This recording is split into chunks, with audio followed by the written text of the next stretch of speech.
Muli po ay mapagpalang umaga sa lahat.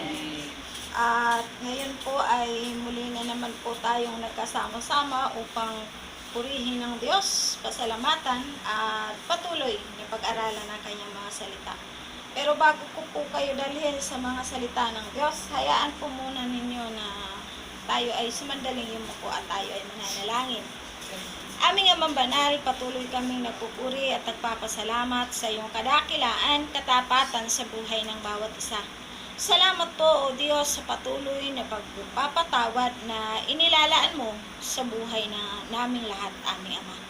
Hayaan mo lamang na patuloy mong buksan ang aming mga puso at ang aming isipan upang sa pag-aaral namin ng mga salita ay patuloy po namin ito maunawaan sa pamamagitan ng iyong kapangyarihan at ng iyong kaluwalhatian. Banal na Espiritu, pangunahan mo po kami upang patuloy po na marinig namin, O Diyos, ang tunay na mensahe na nagmumula sa iyo, na magdudulot na kalakasan sa aming mga buhay. Pinupuri ka namin, pinasasalamatan sa pangalan ni Jesus. Ito po ang aming samot dalangin. Amen. Amen. Amen. So, muli po ay makipagbukas po kayo sa aklat ng Ecclesiastes o sa mga ngaral. Aklat po ito ng mga ngaral o Ecclesiastes. Ecclesiastes chapter 3 from verse 1 hanggang 8. Ang sabi po rito, for everything there is a season, a time for every matter under heaven,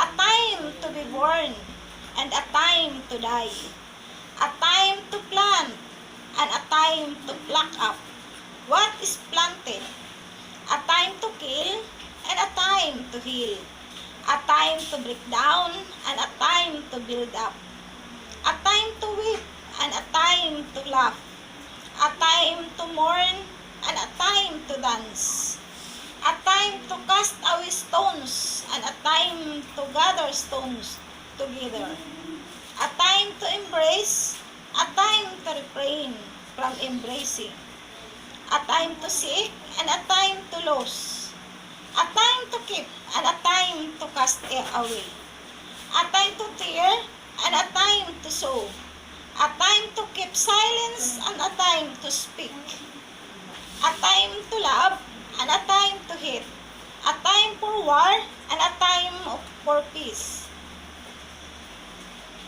So muli po ay sa Tagalog, Ecclesiastes chapter 3 from verse 1 hanggang 8. Ang lahat ng napangyayari sa daigdig ay nagaganap sa panahong itinakda ng Diyos. Ang panahon ng pagsilang at panahon ng pagkamatay. Ang panahon ng pagtatanim at panahon ng pagbunot ng tanim. Ang panahon ng pagpatay at panahon ng pagpapagaling. Ang panahon ng pag-iba at panahon ng pagtatayo. Ang panahon ng pagluha at panahon ng pagtawa. Ang panahon ng pagluluksa at panahon ng pagdiriwang.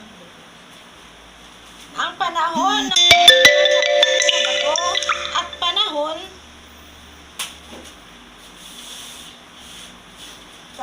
pagkakalat ng mga bato at panahon ng pagtitipon sa mga ito. Ang panahon ng pagyakap at panahon ng paglayo. Ang panahon ng paghahanap at panahon ng pagkawala niyon. Ang panahon ng pag-iingat sa isang bagay at panahon ng pagtatapon. Ang panahon ng pagpunit at panahon ng pagtahi. Ang panahon ng pagtahimik at panahon ng pagsasalita. Ang panahon ng pagmamahal at panahon ng pagkapuot. Ang panahon ng digmaan at kapayapaan. Panahon ng kapayapaan. So, nais ko pong ipaunawa sa puso at isipan ng bawat isa sa atin. Dahil magpahanggang sa ngayon, tayo lahat ng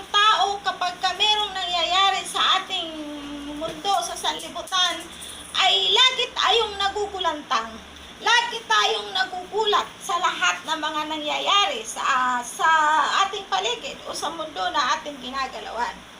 Subalit nais ko pong ipakita at ipaunawa sa inyo ang mga salita ng Diyos. Ang verses na ito, ang chapter ng mga ngaral o ng Ecclesiastes, ang chapter 3 from verse 1 hanggang 8, ito po ay pinamagatan na ang lahat ng pangyayari nagaganap sa panahong itinakda.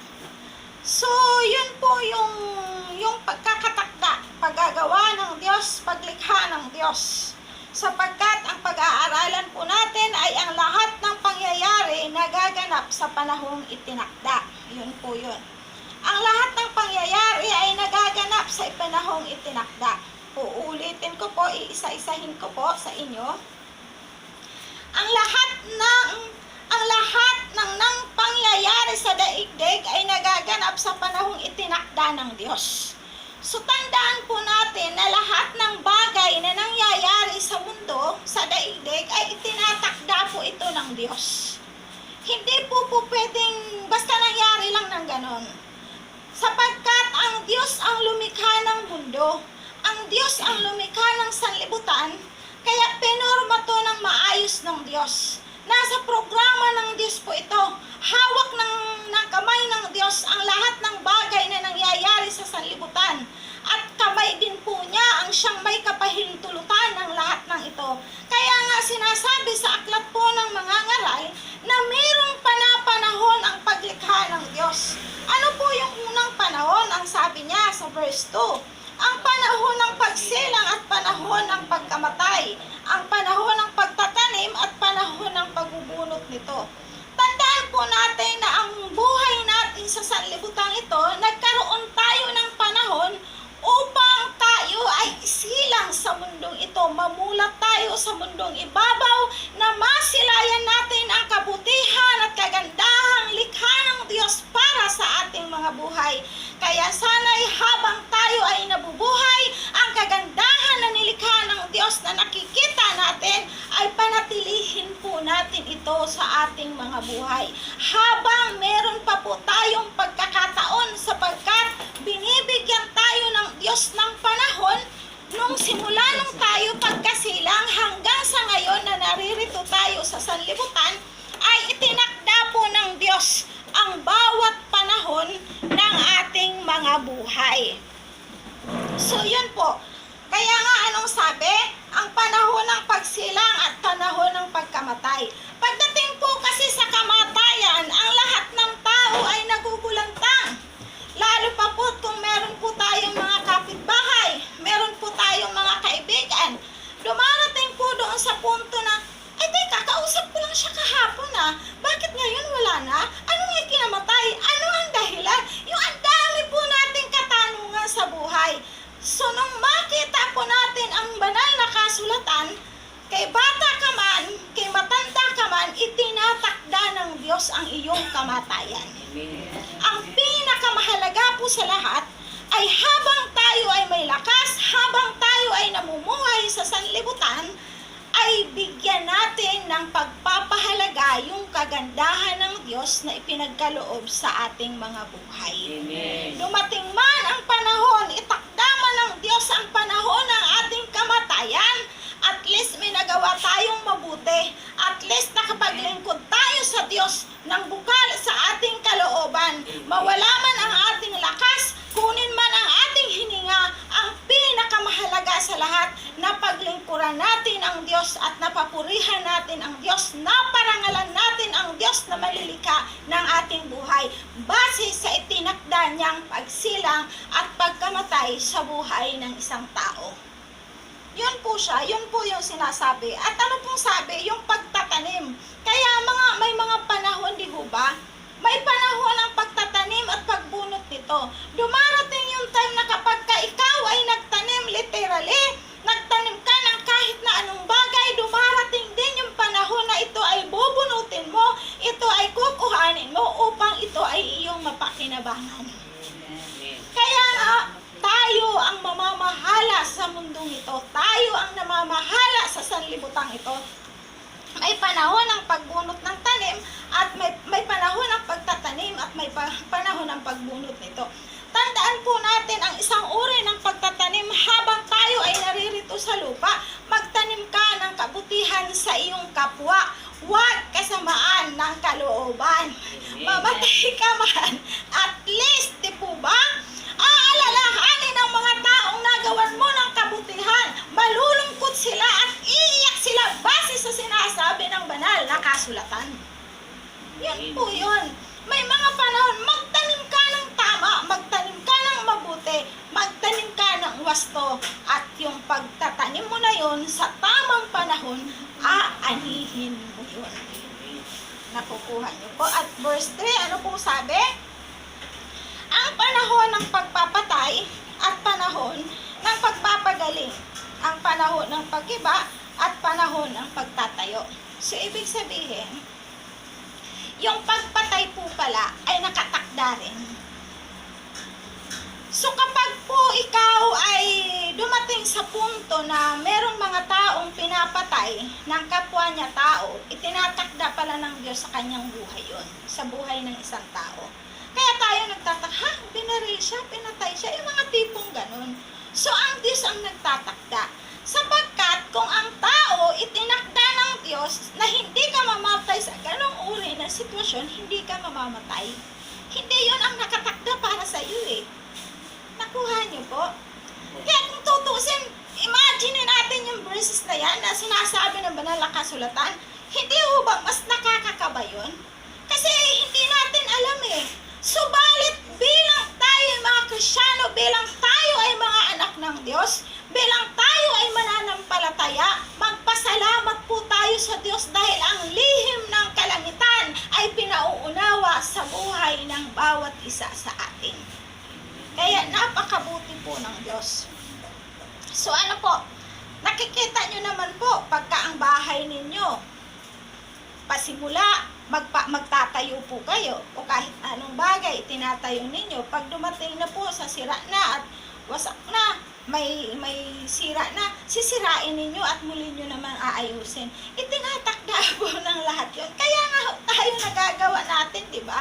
Diyos ang nagtatakda ng lahat ng bagay sa sanlibutan.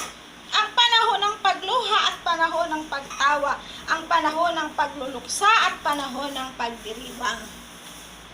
Ito po, dumarating po kasi sa punto na kapag tayo ay punong-puno na sa ating mga puso ay yung ating mga mata ay lumuluha po ito. Maraming dahilan kung bakit ang isang tao, ang isang Kristyano ay lumuluha.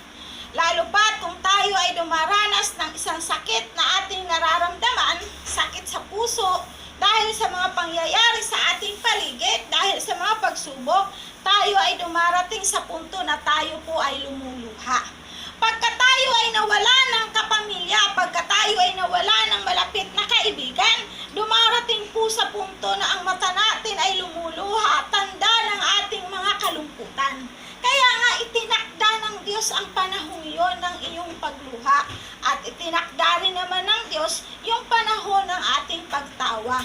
Minsan nagkakakwentuhan tayo sa pamilya natin ng masaya, nagkahagal pa ka ng tawa, mga magkakaibigan, mga magkakapatid, magkakapamilya.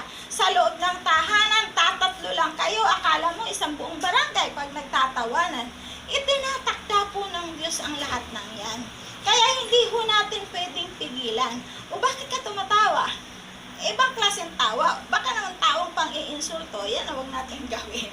Ano po? Upang hindi tayo magdulot ng sakit ng kalooban ng ating kapwa. Tandaan, ang buhay natin, Diyos ang may likha. Ang lahat ng bagay, Diyos ang may likha. Kaya nga, yung tinatawag na pagluluksa, di po ba, pag mayroong namamatay, ay ipinagluluksa po ito. Ilang araw po ito. Nakakalungkot nga po kasi yung iba, pag namamatayan, may video okay. So, asan yung pagluluksa doon? Wala kang makitang pagluluksa, yung patay na may video okay. Paano sasabihin nagluluksa ka? Kasiyahan yun eh. Diba? Tingnan mo, may mga nakikipaglamay, yung patay, pero anong nangyayari? Meron pa ang nakikipaglamay na sa buong magdamag, puro hag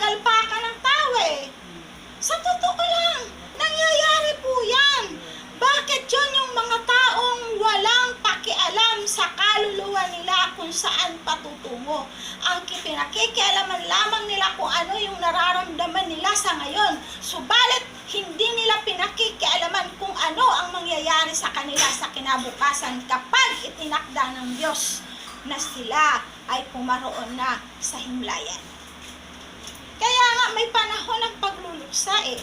Pag sinabing panahon ng pagluluksa, tingnan po natin ang Old Testament o kahit sa New Testament, pag may namatay po doon, di ho ba nag-iiyakan? Eh ngayon ibang klase, masyado na hurak ngayon.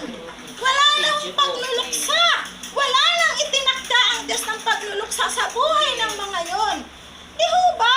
Imaginein mo naman, patay na sa harapan nila kung maghagalpakan, grabe, halos magdamaga, nagsusugala, nag-iinuman. Nakakalungkot. Nakakalungkot po kung tutusin. Pag sinabing pagluluksa dahil sa ikaw ay namatayan ng kaibigan, malapit mong kaibigan, namatayan ka ng iyong kapamilya, umupo ka sa isang tabi at iparamdam mo ang iyong pagdadalamhati sa pagkawala ng iyong mahal sa buhay. Yun ang tunay na pagluluksa. Kaso hindi. May mga lugar nga na ginagawa hong piyesta pag may patay. Oo, maraming mga sabit-sabit na paninda. May mga... Totoo po yun. Maraming sabit-sabit na mga paninda doon sa gitna po ng burulan. May mga video nagkakantahan, ultimo yung mga namatayan, kung kumanta ng napakalakas sa video realidad. Pero asaan ang katotohanan ng pagmamalasakit natin sa ating mga kaluluwa? Meron ba doon? Tapos sasabihin natin sa Diyos? Sasabihin natin sa Facebook nalulungkot ka? Dahil minamahal mo, pagdating doon sa lamayan kung makahagal pa ka ng tawa, inam. Diba? Pag sinabi ng banal na kasulatan na may kanya-kanyang panahon, gampanan mo ang panahon na yon base sa itinatakda ng Diyos para sa'yo. Gampanan. Pag sinabing pagluluksa, ipagluksa mo.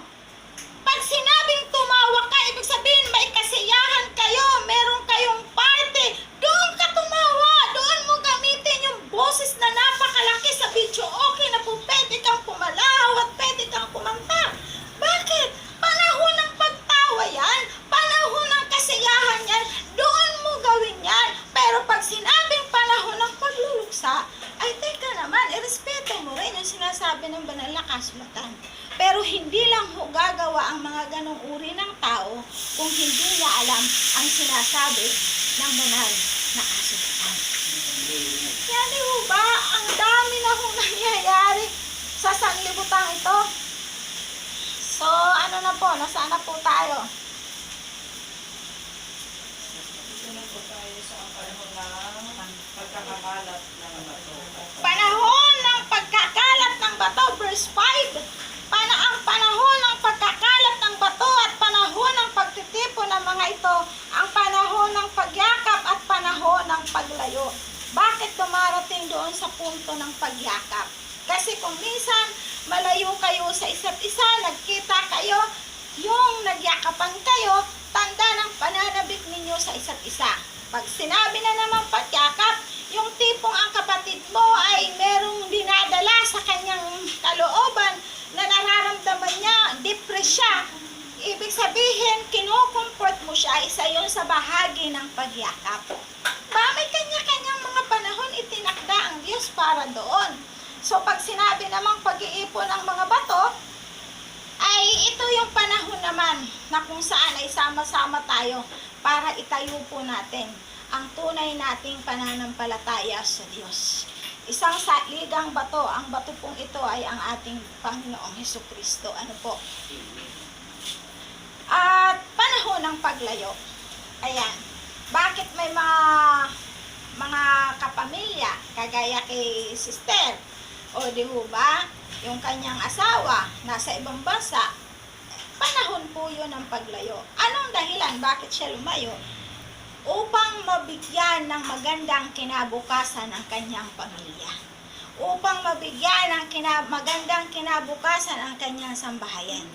Pero nakakalungkot po merong mga mag-asawa na kaya pumupunta sa ibang bansa ang babae or ang lalaki para sa kinabukasan ng pamilya. Yun yung tinatawag na panahon ng paglayo.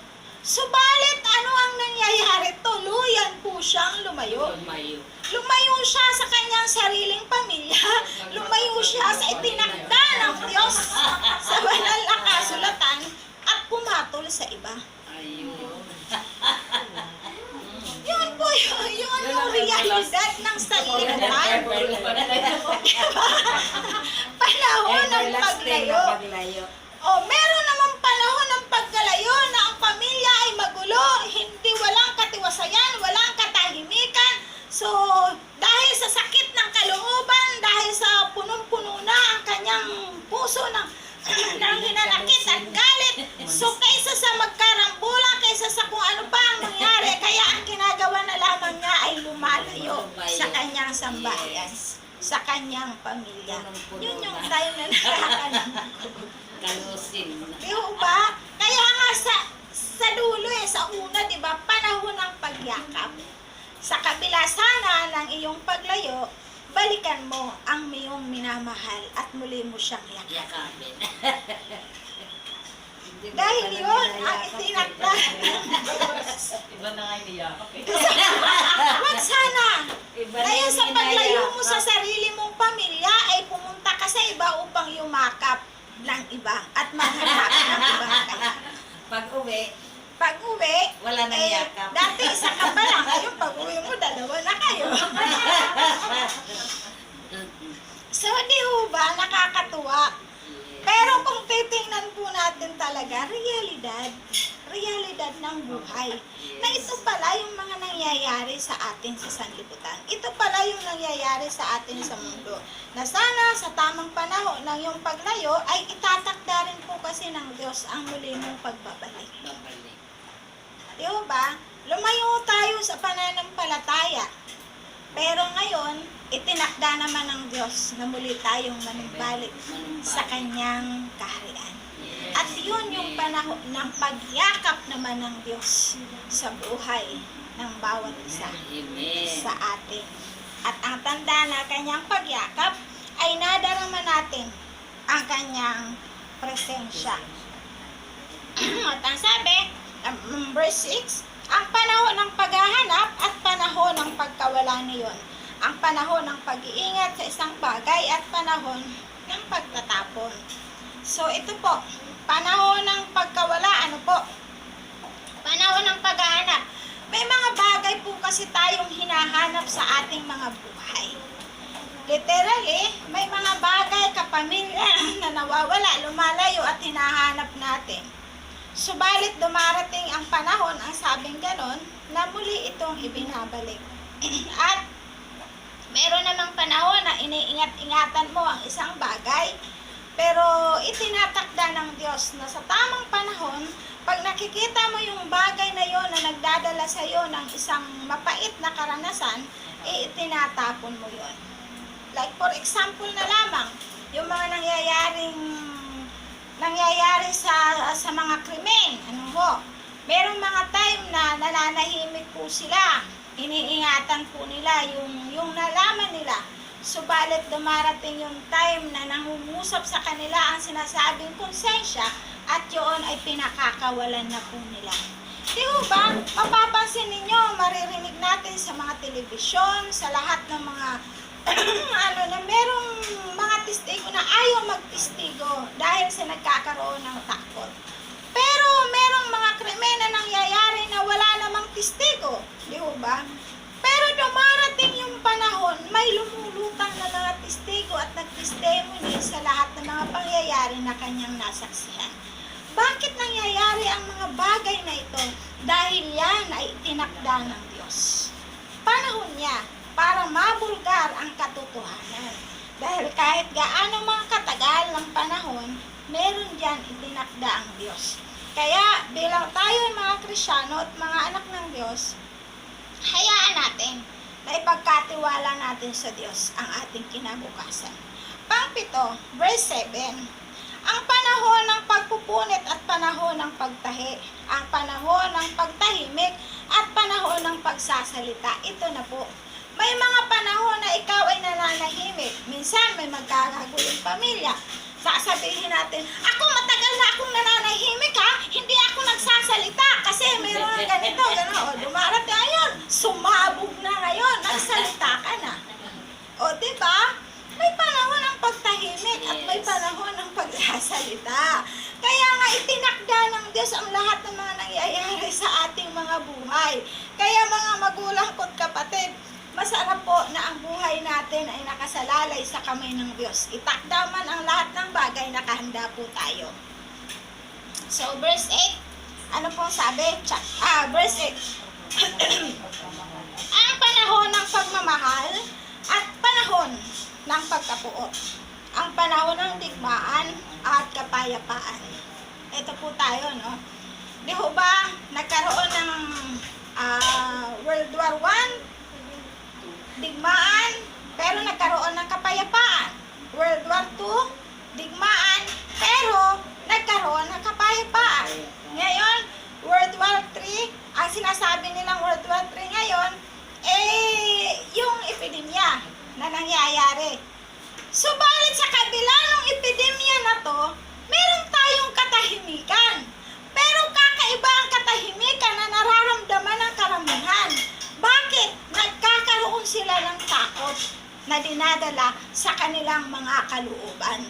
Kaya ito yung pakikipagbaka na naman natin muli sa sanlibutan ito, na habang tayo ay nasa mundo na itinakda ng Diyos ang panahon, hayaan natin na ipagkatiwala natin sa Diyos ang lahat ng bagay, sapagkat ang Diyos ay may walang hanggang plano na sumasaklaw sa mga layunin at gawain ng bawat isang tao dito sa lupa. Tingnan po natin ang ating huling verse. Romans chapter 12 from verse 1 hanggang 2. I appeal to you, therefore, brothers, by the mercies of God, to present your body as a living sacrifice, holy and acceptable to God, which is spiritual worship. Romans 12, 1 and 2. Do not be conformed to this world, but be transformed by the renewing of your mind, that by testing you may discern what is the will of God, what is good and acceptable and perfect. Kaya nga mga kapatid, alang-alang sa masaganang habag ng Diyos sa atin, ako'y namamanhik sa inyo. Ialay ninyo ang inyong sarili bilang handog na buhay, banal at kalugod-lugod sa Kanya. Ito ang karapat-dapat na pagsamba ninyo sa Diyos. Huwag kayong umayon sa takbo ng mundong ito. Mag-iba na kayo at magbago ng pag-isip upang mabatid ninyo ang kalooban ng Diyos kung ano ang mabuti at nakalulugod sa Kanya at talagang ganap. Ayan na po, tumumpak na po. Di ho ba? Magbago na po tayo ng ating pag-iisip. Pero bago mangyari yan, ang sabi niya, ialay po natin ang ating buhay bilang handog sa Diyos.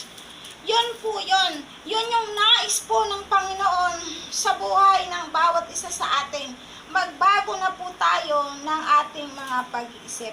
Bandang huli ay meron lamang po akong naisikwento sa inyo.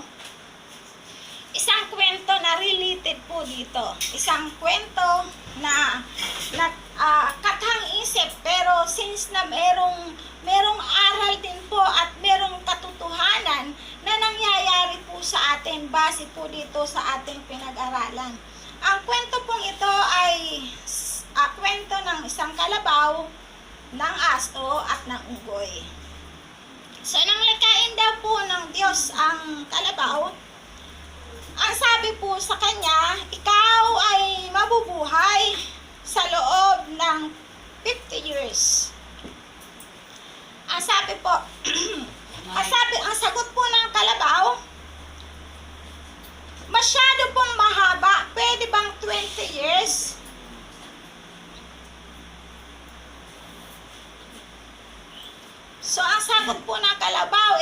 masyado daw pong mahaba yung 50. Kung po pwede daw sana ay 20 years na lang.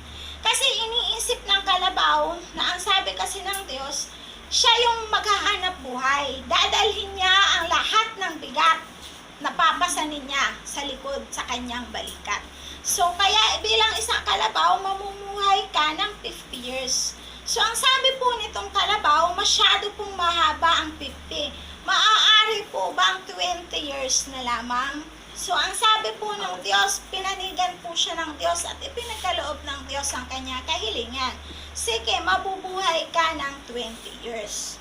So, nung kain naman daw po ng Diyos ang aso, ay sinabi po ng Diyos na ikaw ay mabubuhay ng 25 years. Ang sabi po, bilang ikaw ay tagabantay sa bahay ng iyong amo at ikaw ay magiging sunod-sunuran. Tandaan po ninyo yung kwento ha, 25 years. Magiging sunod-sunuran sa lahat ng sinasabi ng kanyang amo at magiging tagapagbantay sa kanilang tahanan. So, humiling ang aso. Ang sabi po ng aso ay napakahaba po ang 25 years. Maaari po bang, ang sabi po niya ay bawasan daw po, maging ano na lang siya, 10 years. So, merong natitira, ano po? At pumayag naman po ang Diyos, sumang-ayon po sa kanya. 10 years na lang po. So, meron pong ang aso ay mamumuhay na lang ng 10 taon. Ano po? So, nung time na likhain naman po ng Diyos ang unggoy, ang sabi po niya, ikaw ay mamumuhay ng 20 taon. At ikaw ay palipat-lipat sa mga baging, katawa-tawa ka, at nakakaaliw. Mabubuhay ka lamang sang-ayon, ang sabing ganon, mabubuhay ka ng 20 taon. Ang sagot ng unggoy, masyado pong mahaba ang 20 years. Pwede po bang 10 taon na lang? O di may mga nabawas, ano po? Eto na po. Pumayag po ngayon, tandaan yung unggoy, ang sabing ganon, magpapalipat-lipat siya. Itinakda po kasi ng Diyos na magpapalipat-lipat sa mga baging. At magiging katawa-tawa po siya. So pumayag ang Diyos na siya ay mamumuhay na lamang ng 10 taon. Ano po? Ito naman ang tao. Nung time na likhain daw po ng Diyos ang tao, ang sabing ganon, ikaw ay pinakamatalilong nilalang sa mundo. Magiging amo mo sa lahat, magiging amo sa lahat ng mga hayop. Ikaw ang maghahari sa buong mundo. Mabubuhay ka ng 20 years. Ayan po. Taon. Sagot ng tao. Masyado pong maiksi ang 20 taon. Pwede po bang ibigay ninyo sa akin yung 30 taon, 30 years na tinanggihan ng kalabaw? Ang sabi po niya, sige upo ka muna be. 30 years na tinanggihan ng kalabaw. At sagot ng tao, masyado pong maiksi ang 20. Kung pwede po, ibigay ninyo sa akin yung 30 taon na tinanggihan ng kalabaw. 15 taon na tinanggihan ng aso at 10 taon na tinanggihan ng unggoy. At sumagot ang Diyos sa kahilingan. Mula noon, so ibig sabihin, ang Diyos po ay sumagot sa kahilingan ng tao. 30 years plus 15 plus 10. So yun po, tingnan po natin. Bilang tao, ang sabi ng Diyos, mamumuhay ka bilang tao ng 20 years. Yung 20 na yun, yung itinakda ng Diyos para sa iyo na mamuhay ka, nag-aaral ka, namuhay ka. So bilang tao, yun yung 20, di ba? Edad natin ng 20, karamihan mature doon na. Hindi ka na, tapos ka na ng pag-aaral, tapos ka na ng kolehiyo. Kaya namuhay ka bilang tao. 20 years. At ang sabi, siya ay ikinasal, bilang tao nang siya ay ikinasal ay namuhay ng 30 years, yung sa kalabaw. So sa 30 years, yung buhay ng kalabaw na tinanggihan years yung napunta sa tao, ikaw ngayon ay mamumuhay. Mula umaga hanggang gabi, binubuhat ka niya ang lahat ng pasanin sa buhay. Kaya nga nagtatrabaho na po ang tao, di ba? So lahat ng pasanin sa buhay ay dadalhin mo na sa loob ng 30 years. So after ng 30 years, ang sabi niya ng ganoon, bilang ikaw ay nagtatrabaho na yung pinasan mo yung araw, ginagawa mong gabi, araw at gabi nagtatrabaho ka. Ano po? So binuhat at kinaya ang lahat ng pasanin sa buhay nang siya ay nawalay sa mga anak. Ito na. Tapos na ang 30 years.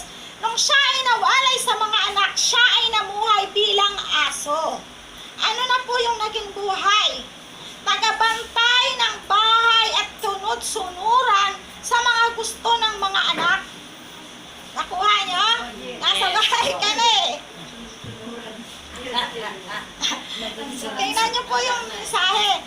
Siya ay namuhay bilang aso, tagabantay ng bahay at sunod-sunuran sa gusto ng mga anak. Siya ay matanda na, namuhay ng 10 taon bilang unggoy. Anong ginawa ng unggoy? Matanda na po tayo eh, nung time na yun eh. So nagiging katawa-tawa ang unggoy, di ba? So ang ginagawa natin, dahil yung mga anak natin ay may kanya-kanya ng mga buhay, palipat-lipat na lang tayo ng bahay ng ating mga anak. At bakit tayo naging katawa-tawa? Dahil sa ating pag-aalaga, sa ating mga apo, pinatatawa natin yung ating mga apo. Nakuha nyo? Yun siya. Kwento siya na related doon at magbibigay din po ng aral para sa bawat isa. Lahat po tayo, ayun po. Aming Diyos, maraming salamat na minsan pa po ay pinaunawa mo sa amin ang kagandahan ng iyong mga pangako. Pinaunawa mo sa amin ang kagandahan at kayamanan ng iyong mga salita. Nahayaan mo lamang, aming Ama, na mati mo ito sa puso at isipan ng bawat isa sa amin at makita ito sa aming mga buhay. Na sa bawat oras at sandali ng aming buhay na ito ay tinatakda mo, aming Diyos. Itakda mo lamang po sa buhay ng bawat isa sa amin na patuloy ka naming mapaglingkuran. Itakda mo lamang po, Ama, sa buhay ng bawat isa sa amin na ikaw ay patuloy naming maparangalan. Itakda mo lamang po sa aming mga buhay, aming Diyos, na patuloy po kaming maninipluhod at pupurihin ang dakila mong pangalan. Aming Ama, maraming salamat. Silyuhan mo po sa aming mga puso ang iyong mga mensahe sa umagang ito at patuloy na ang pagpapala at biyaya at ipagkaloob mo po sa buhay ng bawat isang nakapakinig ng iyong mga salita sa mga oras na ito.